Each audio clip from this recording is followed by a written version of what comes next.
Rakuten returned to the main stage at Mobile World Congress Barcelona 2026, showcasing innovation around AI, Open RAN, cloud, OSS, and the Rakuten ecosystem to the global telco industry under the theme Intelligent Growth.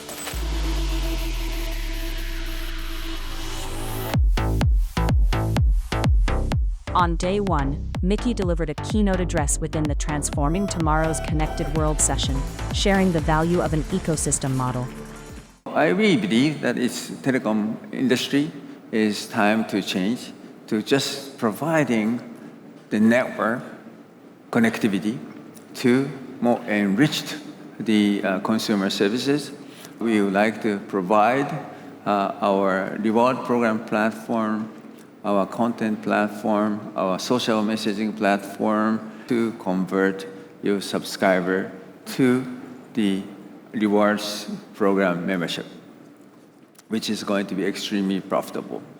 So through our subsidiary called Rakuten Symphony, I hope we will be able to help you. Thank you very much for listening.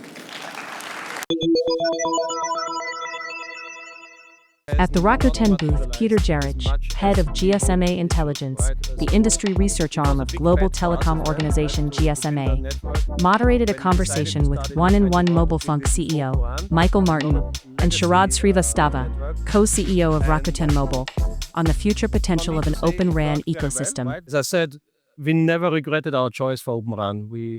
That was the best thing we could do. Because it's not at scale.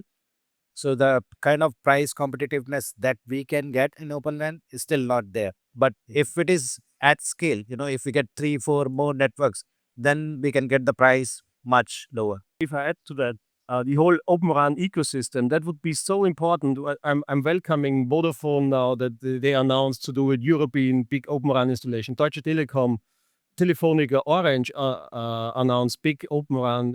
I'm really welcoming that because then it scales and then an ecosystem develops.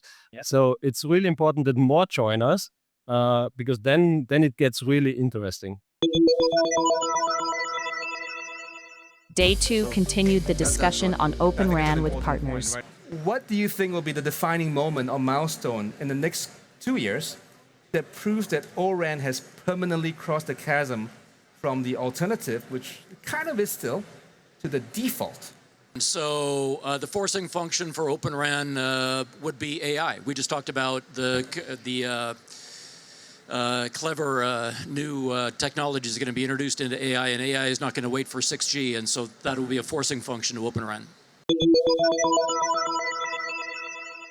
A new highlight for 2026 was the SheConnect session, where tangible trends in the telecom ecosystem were examined, with leading female voices in the industry.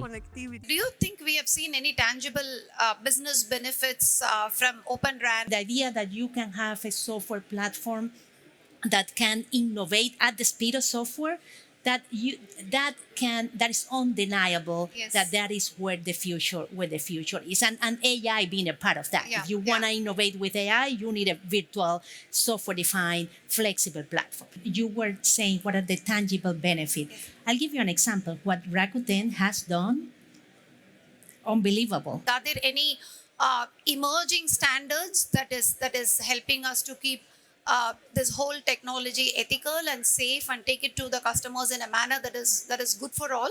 AI is transformative, not just in telecoms, for the whole society. So trust is something that we all need to agree what is trust.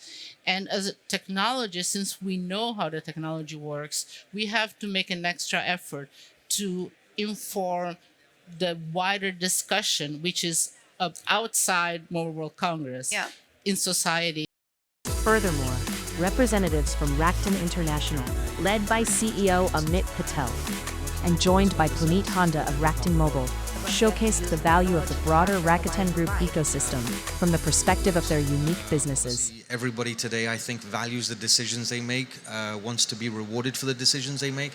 And we found obviously a great scheme to do that and ensure that ultimately the more services that you use, the greater reward that you get, the more seamless the experience is, and obviously the better that your life is. As the mobile industry moves from connectivity to intelligence, Rakuten is leading the way.